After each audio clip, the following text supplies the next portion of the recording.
What is the new coronavirus strain? Where did it come from? And what exactly do we need to know in order to protect ourselves? We'll answer all of these questions and more on this edition of Getting Schooled. I'm Abby Hornacek.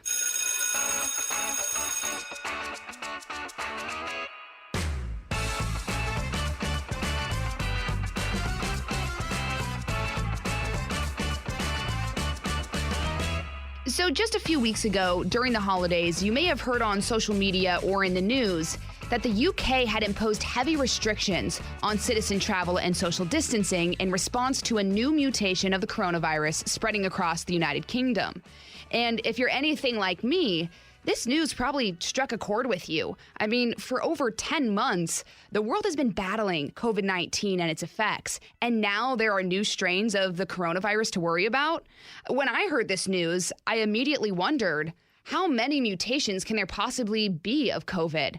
How contagious is this new strain? How lethal is it? And what do we need to know with our vaccines and social distancing to address this new strain of the coronavirus?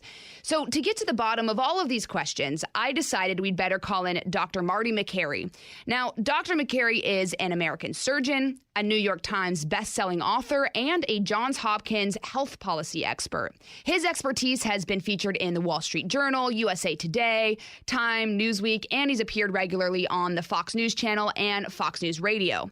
In September of last year, he published The Price We Pay, What Broke American Healthcare and How to Fix It. So Dr. Mccary is definitely the one to ask all of these questions to. So Dr. Mccary, thanks so much for joining. Great to be with you, Abby. Call me Marty. All right, Marty. Well, we're going to get right into this. We're hearing a lot about this new coronavirus strain. How is it different than COVID-19? What's going on here? Well, there's multiple new strains, and there's have been some mutations over the summer. There was one in Houston. There's been some other mutations, but the ones right now we're really worried about are what we call the UK strain and the South African strain. Now, it's probably unfair to attribute a mutation to the entire nation of South Africa, but that's kind of how we call these mutations. We've all heard about the UK strain, and we've heard that it's roughly 60 to 70% more contagious, but maybe not more lethal. Although I would tell people not to take caution in that phrase. It's not more lethal because if more people get it, more people will die. The South African strain, though, Abby, is what I'm really worried about. And that is because we are seeing massive raging epidemics in South Africa and Brazil from this strain. And it's summertime over there. It's not supposed to be flaring at this rate in summertime. And so that is suggesting that we may be in for something that could truly accelerate and rip through the United States once it becomes at large here. Oh, my goodness. Yeah, it's definitely a horrifying thought, especially we knew that they were going to be mutations, but now we're seeing it on this level that you're describing. And, I read that geographic separation can result in genetically distinct strains. Is that why we're seeing this in the UK and South Africa?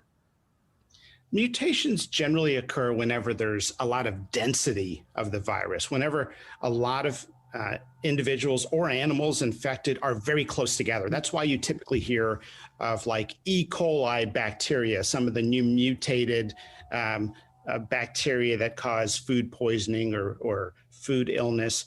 They come from factory farms because a lot of animals are packed together. The virus can jump around a lot. Remember, there's about 1 million viruses on planet Earth, and a small, tiny fraction have crossed over into humans. Bats are where a lot of the viruses mutate and are formed, and that's because there's a lot of density, and they're very close together and they're packed. So it's probably a function of the density and just the sheer randomness of where it mutated. Think about flu. It mutates in China and then comes over each year. Why is it China? Because there's a lot of people packed together, and that's where flu mutates each year. That makes a lot of sense. So then on a scientific level, how do mutations happen? Well, if you think about the genetic code within a virus, sometimes it's stable and sometimes it's fragile. And if we had to sort of map out the spectrum of viruses that are known, you can think of influenza or the seasonal flu as very fragile. For example, every year we have people come back and get another vaccine for the new mutated strain because it's such a fragile virus. On the other end of the spectrum is, say, measles, where it's been stable. It's been the same virus for decades, and it shows very few signs of mutation. This is a little bit towards the fragile side, but it's somewhere in the middle. We know it's very heat stable, and it's a real quagmire. People are angry at this virus, and they're demanding that it conforms to their, what they want. But the reality is these viruses do whatever the heck they want. We've really had a period now of 60, 70 years with very few massive infectious disease epidemics in the world. And we've been lucky. If you think about all of history, bubonic plague, malaria, there are things that have wiped out populations. Maybe 1/3 of the population of Europe at one point was wiped out from a virus that had mutated. Polio in the 50s, the Spanish flu of 1918. So viruses have been around for a long time, and I think we're just now starting to get a handle of it. It is interesting to think about our technology now. We can hopefully deal with these things at a more rapid scale because they are definitely changing. And we look at it now and you say people are angry at this virus is because it's affecting our lives so much. And that's a great thing about science and technology is we are trying to attack this thing. It's so difficult because of these mutations. And, you mentioned the flu, and I'm curious because we get that vaccine every year because the flu virus is constantly changing. What's going to happen now with these new strains of COVID-19? Are we going to have to develop new virus or new vaccines? Do you think we're going to be able to do that? Well, to your earlier point, Abby, and it was a really interesting observation, is that the mutations are occurring at a certain frequency with the coronavirus. And the question is, at this rate of mutation, right, if there have been some major mutations in the UK and South Africa in the last couple months, what about a year from now? What about 2 years from now? And the thought among scientists is that, it might mutate around the vaccine at some point. It might be 3 years from now or 5 years from now, in which case we adjust the genetic code in the vaccine. It's not a major step. And then we have people come back every 3 years, 5 years, whatever it needs to be for sort of another shot.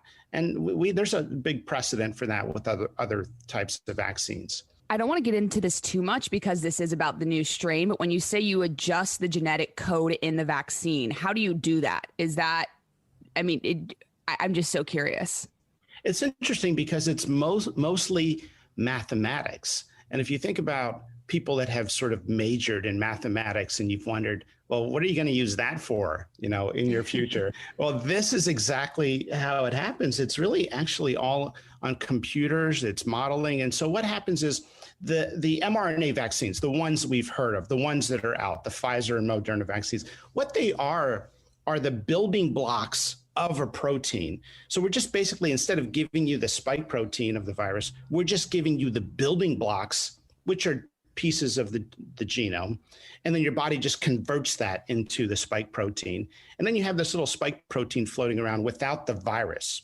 And so what we would do is giving you those string of building blocks, we would just give you a different set of building blocks. And it's pretty interesting. It works well. It's developed in the 90s. It's never been used in masses. We didn't know if this mRNA concept of giving you the genetic building blocks of the spike protein would even work. And it turns out it works beautifully. And it turns out it works so well, we've actually scratched our heads and said, hey, why aren't we doing this for other things out there? Maybe HIV we could develop a vaccine for. All right, we've got to step aside for a quick recess, but we'll be back right after this. So the first case was in Colorado. And I'm curious, how did we know that it was different? If you're just getting a swab and they're saying, okay, you're positive for COVID-19, how did they then go, oh, this is different? Well, first of all, I personally think, Abby, we've got a lot of these mutated strains floating at large, and they're about to become prominent. And that is because of this concept of selective pressure.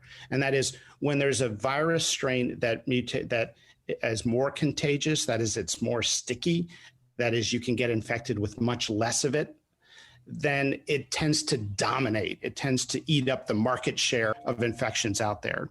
So we only test 0.3% of all the infections that we sample for the type of strain, that is to see whether or not it has a mutation or not. It should probably be 10 to 15% of infections that we sample. That's what some other countries do. Europe does at least 3% of all their tests actually send a sample to a central lab. For the full podcast, go to foxnewspodcast.com.